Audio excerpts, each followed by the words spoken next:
গুরুত্ব দিলেও হায়াত শেষ, খামখেয়ালি করলেও হায়াত শেষ। কাজে লাগাইলেও জিন্দিগি শেষ, কাজে না লাগাইলেও জীবন শেষ। বাসর রাতও ভোর হয়, জেলখানার রাতও ভোর হয়। কষ্ট আর মুসিবতের রাতও শেষ হয়, আনন্দ আর ফুর্তির রাতও শেষ হয়।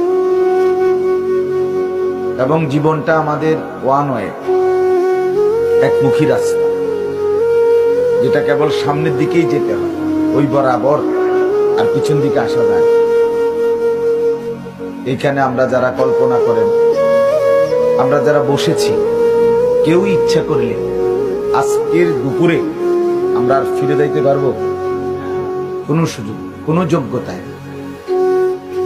পৃথিবীতে ইমাম ইবনে রজব হাম্বলী রাহমাতুল্লাহ আলাইহি বলেন, প্রতিটা দিন, প্রতিটা রাত, প্রতিটা মিনিট, প্রতিটা মুহূর্ত চিৎকার করে করে বলে পৃথিবীবাসী যে, হে আল্লাহর বান্দারা, আমি শুধু একবারের জন্যই এসেছি, আমি আর কখনো পৃথিবীতে আসবো।